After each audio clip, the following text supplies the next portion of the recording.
a 19-point loss. Caitlin Clark's return, in which, since this is a lady we're talking about, it looks like Stephanie White has spaded Caitlin Clark, for lack of a better way of putting it. If it was a dude, I'd say neutered, but, you get my point. She has taken away Caitlin Clark's greatest asset, which is the creator and instigator. What happens when a breakout phenom steps back onto the floor? The home crowd roars like it's a finals game 7, and her team collapses into a 19-point nightmare against an expansion squad. Welcome to the Indiana Fever's July 9 implosion. A red-hot club that had just hoisted the Commissioner's Cup suddenly looked like strangers. Coach Stephanie White blamed lack of competitive fire. Caitlin Clark blamed herself. The scoreboard blamed everyone.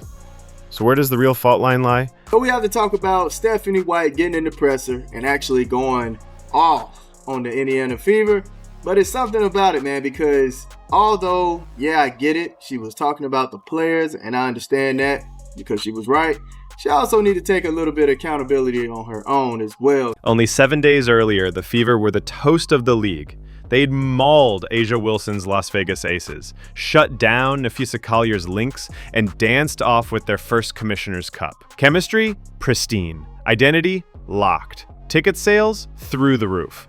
All they needed was the return of their superstar point guard to make this feel downright inevitable. July 9 was circled in neon. Caitlin Clark, back from a groin strain, reunited with Aaliyah Boston, Kelsey Mitchell, and defensive ace Lexi Hull.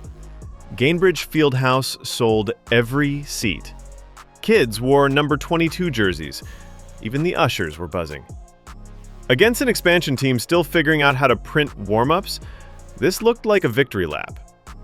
Instead, it became the cautionary tale of the season. There is so much about this game that needs to change, because I was going over some of the stats, I was going over some of the points and what was changing, and honestly, from the coaching to the players, this game needed to change completely. Now, I do understand that the Indiana Fever are a team that have faced a lot of changes, a lot of adversity. There's been so much inconsistency. There has not been able to be any time to find a rhythm, really. And just as the team was finding a rhythm with their defense, playing without Caitlin Clark, she comes back in. And, Caitlin Clark is what makes this team really fun to watch. And it was great to see the Indiana Fever succeed in those 2 games. The opening 5 minutes felt fine until Golden State's Valkyries ripped off their first run. Indiana's energy meter dropped like a phone on 1% battery. The shots? Brick City. 31% from the field, 6 for 27 deep. Worse, they coughed up 10 offensive rebounds in the second half alone. By night's end, the Fever had scored a combined 19 points in the second and fourth quarters. Offensively, the group that had danced through motion sets a week earlier now looked like it was stuck in airport security. No movement, no flow, nothing but frustration. I'm getting concerned about Caitlin Clark's future with the Indiana Fever, because it's not just that they're losing these games, it's the manner in which they're losing. It's the low shot attempts from Caitlin Clark. It's the low usage from Caitlin Clark. It's the having her in the corner, coming off these screens, getting the ball on the wing, and then her losing the basketball, keep getting the ball in these unfavorable positions. She is at her best when she's pushing it up the floor, coming off the screen with Aaliyah Boston. You're not even doing that anymore. It seems like the Indiana Fever aren't prioritizing Caitlin Clark's growth as a player, but what they're prioritizing is the system of basketball that Stephanie White has ran throughout. Fans went from "welcome back, Caitlin" to silent disbelief. But the real head scratcher came from the clipboard. Stephanie White, chasing secondary ball handling, benched Lexi Hull and started Ari McDonald. That nudged Clark to small forward, and forced her to run circles without the ball. The league's most creative passer spent entire possessions setting screens while the offense sputtered. Puts out a lineup yesterday. Aaron McDonald starting at point. Kelsey Mitchell's at shooting guard. Caitlin Clark's at small forward. And I'm like, what is going on? Are we trying smaller lineups? I guess, okay, but are we doing a point forward situation? Is that what we're doing? We're doing a LeBron James point forward. No, the hell we ain't. We ain't. we're just running the same old, I want to say same old offense, but I don't know what that White's logic sounded tidy at the podium. 2 primary handlers to blunt full court pressure and keep Clark from absorbing 94 feet of punishment. On paper, maybe. On hardwood, it detonated the Fever's identity. Hull's perimeter gravity vanished, cutting off Mitchell's driving lanes and Boston's post touches. McDonald and Clark never found rhythm. Timing looked like a first-date handshake. Most coaches pivot when the scheme misfires. White stuck to it and kept Clark on a minutes cap. Each time number 22 checked out, Indiana's pulse flatlined. You could practically hear the building exhale. There goes the last spark. Analysts in the media row stared at their monitors like someone had unplugged the HDMI. Even the Valkyries looked surprised at the free lane to a season suite. Stephanie White is not going to change. Stephanie White is not going to stop until her style of drag everyone down to their level basketball prevails. She's not going to change. And I do not think that we're going to see very much of Stephanie White, or very much of the Fever playing good basketball. Then came the presser. White stepped up, eyes steely, and pulled the pin. Lack of competitive fire, attention to detail was poor, undisciplined. Not once did she mention her own rotations, her own experiment that stranded Clark off the ball and Hull on the pine. Accountability? Zero. I was disappointed because I felt like there was a lack of competitive fire. With the exception of about 2 5-minute spurts, our attention to detail was poor. I'm not sure if it's not knowing the game plan, as much as, because if it's not knowing the game plan, then that's a whole nother conversation, as much as not executing the game plan. Seconds later, Clark spoke with the maturity of a 10-year vet. We struggled to execute the game plan. Every one of us has to look in the mirror. It's every single person on our team, and, nobody played well today. And, you should look yourself in the mirror and find ways where you can get better and, come back to practice tomorrow and then play again on Friday. The star absorbed blame while the coach deflected it. A role reversal nobody expected. On social media, #FireStephanie trended by midnight. Talk shows debated whether Indiana had a coaching crisis or a culture crisis. One national analyst put it bluntly, the Fever must decide. Are they riding with Caitlin Clark's future or Stephanie White's philosophy? Because right now, those two trains are on different tracks. As long as Stephanie White is here, we'll never see the true greatness that Caitlin Clark has within her. We'll never see it. Caitlin Clark has to march up to that front office and say, hey, look, either you guys are going to fix this and we're going to do it my way, or I will not put on this jersey and I will not allow you guys to profit off of me any longer. It's that simple. You want her or you want me? Let's unpack why the gamble failed. First, floor spacing. Hull shoots 38% from deep and guards the opposition's top perimeter threat. Bench her and defenses pack the paint, daring Boston to finish through double teams. Second, role clarity. Clark is a heliocentric point guard. Ball in her hands, eyes on every cutter. Move her off ball, and you remove the GPS. Third, rhythm. McDonald thrived while Clark was injured precisely because she had the keys. Pairing 2 alphas with no rehearsal time is like throwing 2 drummers on one kit. Someone's timing gets wrecked. Fourth, minutes management. Coming off injury, sure, you limit load. But basketball is a game of momentum. Pulling Clark each time she found a groove was like cutting the mic at the concert's chorus. Finally, public messaging. Blasting effort without acknowledging strategic missteps alienates vets and rookies alike. Leadership 101.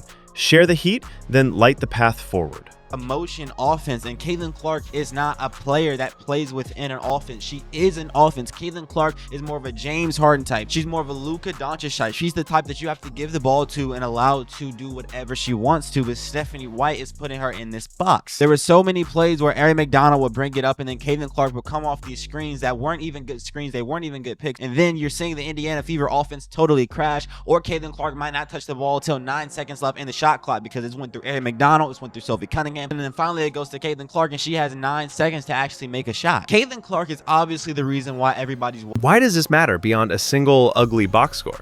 Because the Fever sit at a crossroads. One lane leads back to 4,000 fans a night in lottery seasons. The other lane, built on Clark's generational magnetism, could redefine the franchise and, frankly, the league's TV contracts, but only if the infrastructure supports her gifts. Boston needs touches inside out. Mitchell needs free-flowing actions. Hull needs green light threes.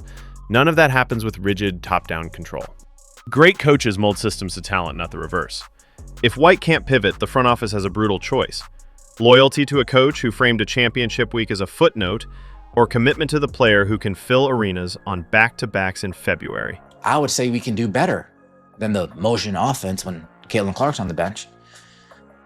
We can utilize Kelsey. We can utilize AB. We can utilize Aerie. We can do things. But no. No. Caitlin Clark was a decoy for many parts of this game. Majority of this game, dare I say. She didn't seem like a threat, other than when the ball is in her hands, which Stephanie White literally has a heart attack. It says, no, Caitlin, no. Too many assists, stop. Too much facilitating, cut it out. So what should Indiana do? Step 1, restore the lineup that cooked Vegas and Minnesota. Clark at point, Hull spacing, McDonald sparking the second unit. Step 2, embrace a read and react offense. Motion principles, yes, but empower Clark to bend them, not just memorize them. Think Warriors with Curry, not a 1990s punch clock set. Step 3, defensive identity. You can't preach energy and then bench your most active wing. Hull's on-ball pressure ignites breaks that pad Clark's assist totals and Mitchell's spot-ups. Step 4, transparent accountability. White doesn't need to fall on a sword, but she does need to admit when the chess move backfires. Players respect honesty over spin. Step 5, load, manage smarter. If Clark's minutes must cap at 28, stagger them so every quarter gets a surge, not one long drought that lets opponents sprint away. The story about Stephanie White. Why she likely is like this. You're wondering, like, how did she see Caitlin Clark play like this and decide, you know what, nah, we're going to build through Ari McDonald. Stephanie White, in the years of like 2015-ish, she went to Vanderbilt. And she tried to play an up-tempo offensive game, and they were terrible. They were terrible. She couldn't win a game. And then she goes to the Connecticut Sun and says, screw offense. And by the way, that Connecticut Sun team are good offense players. Bree Jones is a good offense. Here's the subplot no one in the front office wants to confront. Leverage. Clark sells jerseys, moves TV needles, and has already lifted attendance by triple digits. If she decided tomorrow she was tired of square pegging into a round offensive plan, ownership would have to listen. She doesn't need an ultimatum. Her box office draw is the ultimatum. Indiana can champion her gifts and build a contender for years, or risk watching the Golden Goose test her options the first moment league rules allow. That clock, by the way, is ticking faster than most realize. And my last warning that I would say to the Indiana Fever brass, this might come as a little bit of a low blow for you guys, but hey, it is what it is. In 2023, the Indiana Fever averaged 4,000 people in attendance for home games. 4,000 people. Do you want to go back to that or no? Just let me know. Friday's rematch looms. Does White double down or recalibrate? Do we see Hull's name in the starting graphic? Does Clark bring the ball up on possession 1? More importantly, do the Fever shrug off the blame storm and rediscover the joy that fueled their cup run? Basketball is unforgiving, but it's also generous. Fix the details, trust the core, and last week's disaster becomes tomorrow's lesson. Ignore the cracks, and the foundation keeps crumbling. Simple as that. Your turn. Who shoulders the blame here? Players, coach, or a front office that let this friction simmer too long? Drop your take below. While you're at it, smash that like button so the algorithm knows Fever Nation is watching. And if you crave unfiltered W coverage with zero corporate gloss, hit subscribe and ring the bell. We break down every twist, every cross-court pass, every press conference mic drop. See you after the buzzer.